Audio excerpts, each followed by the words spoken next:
नमस्कार मेरे प्यारे दोस्तों। अगर भगवान से आप बार बार डिमांड कर रहे हैं कि मेरे साथ अच्छा हो नहीं रहा है और आप अच्छे कर्तव्य का निर्वहन करते हैं फिर भी आपके साथ हमेशा बुरा ही होता है, तो आप सही जगह आए हैं। क्योंकि इस कहानी को सुनने के बाद आप भगवान से डिमांड करना छोड़ देंगे, क्योंकि ईश्वर जिसके लिए जो बना है, जिसके लिए जो उचित होता है, भगवान उसे सदैव देते हैं। जी हाँ, कहानी एक ऐसे बंदे की है जो अपने जीवन में सिर्फ और सिर्फ अच्छाई करता था। भूखे को भोजन कराया करता था, प्यासों को पानी दिया करता था। किसी के पास अगर आवास नहीं रहता था तो वो बंदा अपने पैसों में से इकट्ठा करके थोड़ा बहुत कहीं से व्यवस्था करके उसे आवास का प्रबंध कराता था। शिक्षा व्यवस्था अगर सही नहीं है तो प्रयास करता था किसी को शिक्षा मिल जाए। किसी का स्वास्थ्य खराब है तो उसके स्वास्थ्य पे फोकस करता था। फिर भी उसके साथ अच्छा नहीं होता था। इतना अच्छा करने के बाद भी उसके साथ कभी अच्छा नहीं होता था, जिसके कारण वह भगवान को बार बार कोसता था कि मैं प्रभु इतना अच्छा काम कर रहा हूं, लोगों को सेवा कर रहा हूं, निस्वार्थ भाव से सेवा कर रहा हूं, इसमें कोई मेरा स्वार्थ नहीं छुपा हुआ है, उनसे 1 रुपए लेकर के मैं सेवा नहीं कर रहा हूं, फिर भी हमारे साथ अच्छा क्यों नहीं होता है। वो बार बार झिझक रहा था, अपने अंदर ही अपने आप को कोस रहा था, अपने आप से परेशान था। ठीक उसके विपरीत उसके गांव में एक और बंदा था जो कि काफी धनवान था। इतना धन उसके पास था कि वो चाहे गांव को 20 वर्षों तक अगर भोजन कराए तो वो खत्म नहीं हो सकता था उसका धन। लेकिन वो ऐसा करता नहीं था, वो गरीबों को सताया करता था। भूखे को कभी भोजन नहीं कराया, प्यासे को कभी पानी नहीं पिलाया। फिर भी मजे की बात यह रही कि उसके साथ हमेशा अच्छा ही होता था। उसकी संपत्ति दिन प्रतिदिन चौगुनी होती जा रही थी। वो काफी विकास करता जा रहा था। उसकी विकास की रफ्तार इतनी तेज थी जिसका अंदाजा लगाना काफी मुश्किल था। और ये जो बंदा लोगों का निस्वार्थ भाव से सेवा करता था, ये काफी परेशान हो गया देख करके कि आखिर ईश्वर ये कौन सा दृश्य दिखा रहे हैं। अच्छों के साथ अच्छा कर नहीं रहे हैं, बुढ़ों के साथ इतना अच्छा कर रहे हैं। इसके हृदय के अंदर कभी आत्मा इतना कुपित हुआ कि ये अपने आप को समाप्त करने का भी सोचा। लेकिन कहते हैं ना, ईश्वर जो जिसके लिए बना है, जिसके लिए जो बढ़िया चीज है, वो ईश्वर अपने आप दे ही देते हैं।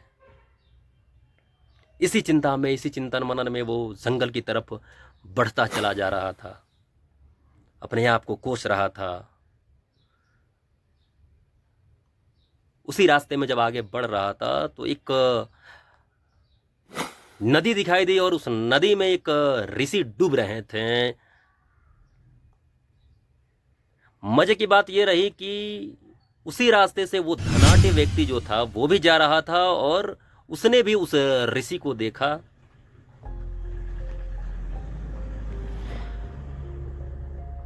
और उसने उस ऋषि को देख करके इग्नोर कर दिया। वो ऋषि बार बार पुकारता रहा कि वो साधु जो था बार बार पुकारता रहा कि हमारा कोई सहयोग करे, फिर भी उसका कोई सहयोग नहीं कर रहा था। वो तड़प रहा था, ऐसा लग रहा था कि वो उस जल में डूब जाएगा। उस धनाढ्य व्यक्ति ने उसका कोई सहयोग नहीं किया, उसे वैसा ही छोड़ दिया, बल्कि उसके ऊपर हंसना शुरू कर दिया कि देखो ये साधु जल में गिर रहा है, ये मरने के कगार पर है, इसकी जीवन देखो कैसी हो गई है, नर्क से इसकी जीवन बन गई है। ऐसा कमेंट पास करके वहां से वो चला जाता है। फिर उसी रास्ते से वो बंदा जो कि लोगों का सेवा करता था निस्वार्थ भाव से, वो जाता है और देखता है तो उसके मन में करुणा की भावना जग उठती है और वो जा करके किसी भी कीमत पर उस बंदे को बचाता है, उसे निकालता है, उस साधु को बाहर निकालता है।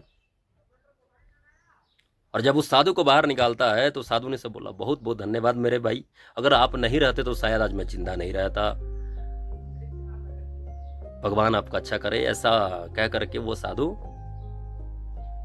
चला गया और उसी रास्ते से फिर वो बंदा जो कि लोगों का सेवा किया करता था आगे बढ़ता चला गया। मजे की बात ये रही कि जब वो आगे बढ़ रहा था तो एक बहुत बड़ी खाई थी और उस खाई में वो सेवा करने वाला बंदा गिर गया और उसकी पैर टूट गई, कमर में चोट लगी, शरीर काफ़ी उसका खराब हो चुका था। फिर ये चिंतित हो गया कि अभी तुरंत मैंने हेल्प किया एक साधु का और देखिए ईश्वर ने हमारे साथ क्या कर दिया। ये सुन करके काफ़ी यही बात उसके दिमाग में खटक रही थी, और ये सुन करके उसे किसी भी हाल पर वो घर गया, अपनी ट्रीटमेंट कराना शुरू किया। तभी उसके पास एक खबर आती है कि जो वो धनाढ्य व्यक्ति था उसके घर में 10 करोड़ की लॉटरी लगी है। काफी आश्चर्यचकित हो गया कि उस बंदे ने उस ऋषि की, उस साधु की सहयोग नहीं किया, और फिर भी उसके घर में 10 करोड़ की संपत्ति आ गई, और मैंने उसका सहयोग किया तो हमारे शरीर को इतना प्रताड़ित किया गया। बोला भगवान अब आप आओ, मुझे दर्शन दो, क्योंकि मैं अब नहीं रह पाऊंगा, ऐसा भावना मैं नहीं देख सकता हूँ। वो काफी परेशान हो गया, विचलित हो गया। उसके बाद तत्काल ईश्वर प्रकट होते हैं उसके सामने और कहते हैं, ईश्वर के स्वरूप में कोई बंदा प्रकट होता है, एक ऋषि प्रकट होता है और बताता है, तुम्हें पता ही नहीं, तुम्हें अंदाजा नहीं कि तुम्हारे साथ क्या हुआ है। बोला कि ऋषि आप बताओ कि मैं इतना सहयोग कर रहा हूं लोगों का, मैं इतना निस्वार्थ भाव से लोगों के समस्याओं का निदान कर रहा हूं, फिर भी सारे समस्याएं मेरे ऊपर ही आ जा रही हैं। और ये जो हमारा एक गांव में बंदा है, ये लोगों को हमेशा प्रताड़ित करता है, तो इसे कल 10 करोड़ की लॉटरी लग गई। तभी उस ऋषि ने कहा कि तुम्हें अंदाजा ही नहीं कि तुम्हारे साथ क्या हुआ।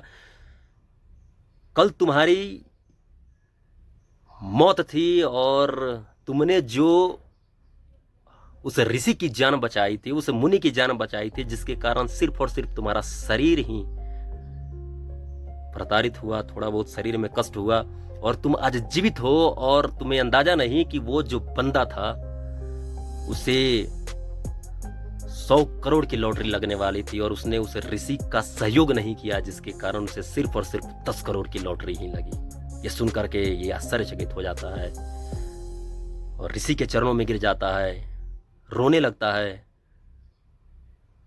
फिर ऋषि ने कहा कि जो तुम काम कर रहे हो उसे ईमानदारी से करो, और इसी बात का मैं गारंटी लेता हूं कि एक दिन उस बंदे से भी तुम आगे निकल जाओगे। जी हाँ, ठीक वैसा ही हुआ। तकरीबन 10 वर्षों में वो जो धनाढ्य व्यक्ति था धीरे धीरे गरीब होता चला गया, और ये जो बंदा था ये उस गांव का सबसे अमीर व्यक्ति बन गया। सबसे खास बात ये रही कि लास्ट में इस अमीर व्यक्ति के घर में वो धनाढ्य व्यक्ति काम भी करना शुरू किया। यार, अपने कर्तव्य को करो, और भगवान से जो डिमांड करते हो बार बार, यार कुछ ऐसे डिमांड है जो ईश्वर ने पहले से ही बना रखा है आपके लिए। जो सही है वो सही है, और भगवान कभी अपने बच्चों का बुरा नहीं चाहते हैं। क्या आपने कभी सोचा है, आपने कभी समझा है कि आपके माता पिता चाहते हैं क्या कि हमारा बालक जो है कि कभी बुरा बने, कभी उसके साथ अच्छा ना हो? ऐसा कभी नहीं चाहते। ठीक उसी प्रकार से ईश्वर कभी नहीं चाहेंगे कि हमारे बंदे को, हमारे बच्चों को कभी उनके साथ बुरा हो।